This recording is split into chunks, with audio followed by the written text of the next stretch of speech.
Good morning all of you. मैं सिट्टू कुमार, मैं अपने चैनल सिट्टू नॉलेज पॉइंट में आप सभी का स्वागत करता हूं। आज मैं जो बताऊंगा बहुत ही मजेदार और बहुत ही इम्पोर्टेंट चीज बताऊंगा। और मेरे वीडियो को इससे पहले मैं बताऊंगा कि मैं स्किप ना करें, पूरा अंत तक बने रहे। चलिए, आज मैं आप लोगों को पढ़ाऊंगा कंपनी के अधीन गवर्नर जनरल। ठीक है, कंपनी के अधीन गवर्नर जनरल। चलिए आगे, अब हम लोग बंगाल के गवर्नर के बारे में थोड़ा जान लेते हैं कि बंगाल का गवर्नर क्या होता है, कौन थे और कौन कौन शासन किए। चलिए आगे हम लोग बंगाल के गवर्नर के बारे में जान लेते हैं। वो हो गया रॉबर्ट क्लाइव। रॉबर्ट क्लाइव का जो शासन काल है वो 1757 से 60 तक था।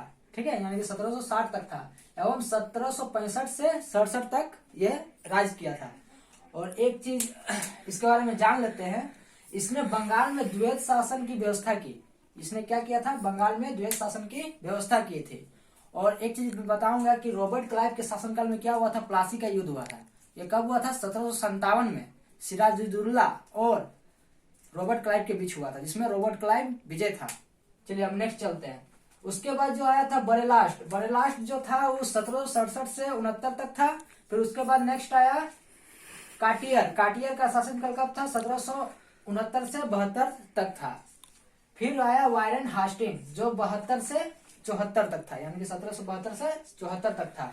और अब उसके बाद जान लीजिए वारेन हास्टिंग के बारे में। अब थोड़ा पूरा फुल डिटेल के बारे में हम लोग पढ़ेंगे, फुल डिटेल के साथ कि वारेन हास्टिंग के शासनकाल में क्या क्या घटना हुआ।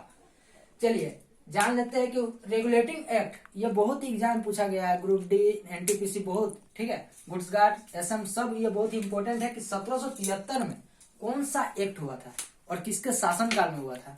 ये हुआ था रेगुलेटिंग एक्ट, 1773 में हुआ था।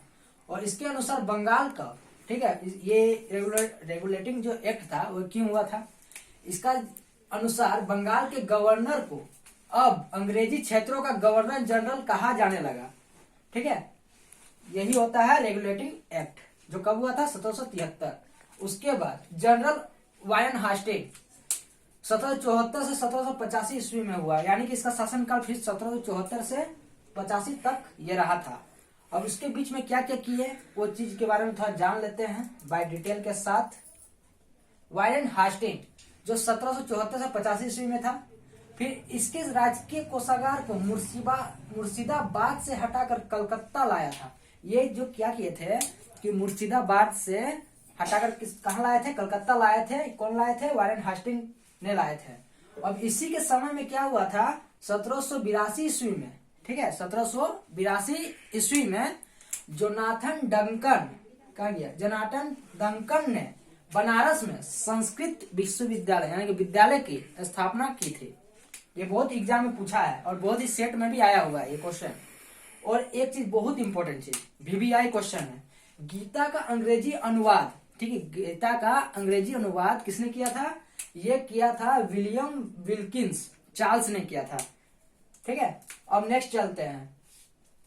सर विलियम जोन्स ने 1784 ईस्वी में the associated society of Bengal की स्थापना की थी। और इसी समय क्या हुआ था, 1784 पिट्स इंडिया एक्ट भी हुआ था।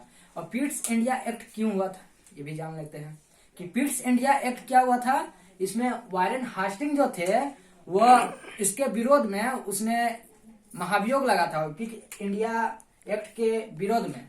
ठीक है, और वो इंग्लैंड गए थे और इसी पे महाभियोग लगा था पिट्स इंडिया एक्ट के तहत, तब वह इस्तीफा दिए थे। ये जान लीजिए, बहुत इंपॉर्टेंट चीज है। अब चलिए अब नेक्स्ट चलते हैं। प्रथम आंग्ल मराठा युद्ध, बहुत ही युद्ध पूछता है, ये किसके शासनकाल में हुआ, प्रथम आंग्ल मैसूर युद्ध, प्रथम आंग्ल मराठा युद्ध, ये सब हुआ था किसके शासनकाल में, वारेन हास्टिंग के शासनकाल में हुआ था। ये कब हुआ था, 1775 से 82 तक चला था। और द्वितीय आंग्ल मैसूर युद्ध जो चला था 1780 से 84 ईस्वी तक, वारेन हास्टिंग के समय में लड़े गए थे। ठीक है, और फिर प्रथम आंग्ल मराठा युद्ध जो हुआ था ये क्यों समाप्त हुआ, किस संधि के द्वारा समाप्त हुआ, तो इसके बारे में जान लेते हैं। ये जो प्रथम आंग्ल मराठा युद्ध जो हुआ था, सलबाई की संधि 1782 ईस्वी एवं द्वितीय आंग्ल मैसूर युद्ध जो हुआ था मंगलोर की संधि के तहत, ठीक है, ये समाप्त हुआ था।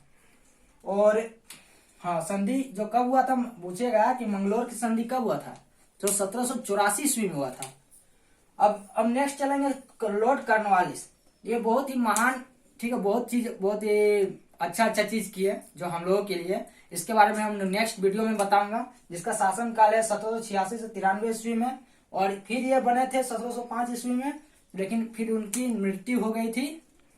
अब चलिए, अब अपने वीडियो को अंतिम छोर की ओर ले जाता हूँ, और मैं बोलना चाहता हूँ कि मैं आपके लिए मेहनत करता हूँ। मेरा जो जुनून आता है वो आपके लाइक और व्यू से ही आता है, और अगर इस लाइक और व्यू, मेरे जुनून को अगर और अत्यधिक आग लगाना चाहते हैं तो मेरे वीडियो को शेयर कीजिए, सब्सक्राइब कीजिए और लाइक कीजिए। Thank you so much.